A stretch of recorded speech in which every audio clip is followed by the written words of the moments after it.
teach you as a new person, once you're committed to working 2 hours a day, is how to work those 2 hours. And the way that you want to work those 2 hours is professionally engaged in reaching as many people as you can with information that'll interest them, not turn them off. And if I can get a person to do that 2 hours a day, you're either going to talk to 10, 20, or 30 people a day, and in a year you're wealthy if you're consistently resilient doing that. So that'd be the first advice I give people. All right. So let's say you got somebody and they do that for a month, and then they call you and they say, Mark, it's hard, and people are doing this. They start giving you the list of limiting beliefs. I say, well, of course it is. Why do you think we make so much money? Yeah. I mean, of course it's hard. It's horrible, and it's going to get worse. In about another 2 months, you're going to be so sick of the same spiel, but it's still going to be repetition. You're going to be saying the same thing. It's going to be boring. It's going to stink. There are going to be people quit. You bet it's hard. It's miserable. It's rotten. That's why you're going to make $300,000 a month if you do what I teach you. Mm. You know, the reward, whenever anything is challenging and difficult, the people who make the most money are those with the courage to face it. Mm-hmm. This is not an easy industry. And so these people that are pretending, get in now, take a power position, do this, do that. This is easy, you're rich in a year. That's all a fraud. Mm. Hardest work I've ever done. Yeah. And then when you get good at it, it may become some of the most boring work because it's all repetition. The same thing over and over.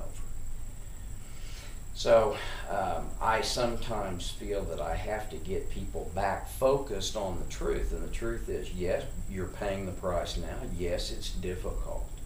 And one of the analogies I use, Eric, that makes a lot of sense to people is I say, I went to school with a guy who went 7 years after me and became an eye surgeon. He worked, I dropped out of college. He went 7 years counting residency, energy, to earn in a year what I make in a month. But if Philip would have gone to medical school and would have sat in the first 30 days of the first year and raised his hand and said, can we cut on some eyes now? Mm-hmm. No, I'm bored. The professors would look at him like he's lost his mind. So if he's willing to put 7 years in before he ever makes money or does anything, to earn in a year what I make in a month, I've got to be willing to pay the sacrifice and face the difficulty. And yes, it is hard. Yeah. Here's what I tell people, and tell me if you think this is right, or if it's close, or if you have a difference of opinion. I say it takes about 1 year of focused energy to become functional and profitable at some level. Mm-hmm. It takes about 3 years to become highly functional, where a position where you could probably go full time. It takes about 5 years of dedicated, focused energy to master it, to become a master at this. Malcolm Gladwell talks in the book Outliers. Great book. Well, the one concept out of the book was 10,000 hours it takes to become world class. Mm-hmm. 10,000 hours is 3 hours a day for 10 years, or 6 hours a day for 5 years. But that's what it's going to take to become world class. So 1, 3, and 5 years for kind of functional, profitable, highly profitable, or highly functional, and world class. Do you think that path is about right? Would you adjust it one way or the other? No, absolutely. The way you're breaking it down makes perfect sense to me. Okay. I think you can do it a little faster if you're willing to work hard. But again, sure. What you're talking about is committed effort over an extended period of time. Mm-hmm. When I first read Outliers, I thought, this is almost an apologencia for Blink. Because in the early days of his career, Malcolm was talking about how, we can make these split-second intuitive decisions, and then he's got this book, 10,000 Hours, as you said. I think your analysis is absolutely bang on. Okay. Because even if they do better, all that's going to do is crank them up and get them excited. What you're giving them is an accurate, realistic portrayal of what it requires to become an expert, and it's time. And they might, their income might spike, mm-hmm.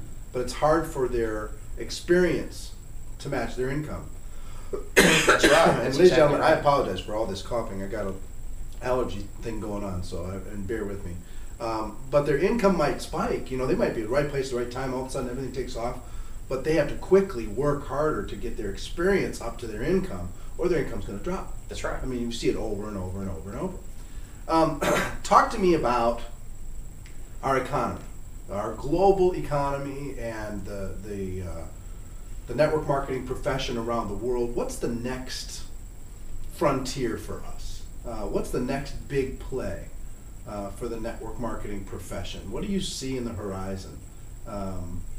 Because I know you told me before we started that, hey, you're back building because got a little bored.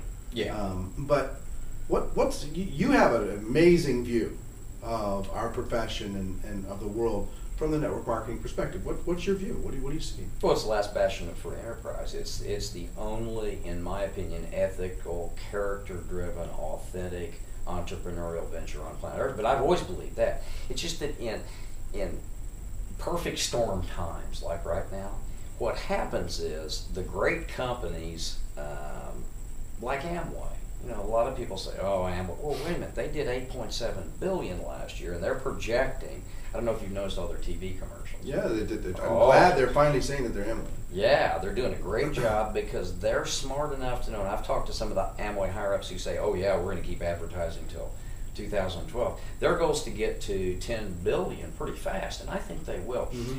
I think that what happens is when this kind of global economic situation happens, all of a sudden, more and more the exit strategies are cut off. And when those exit strategies are severed, that only leaves a certain number of fighters standing.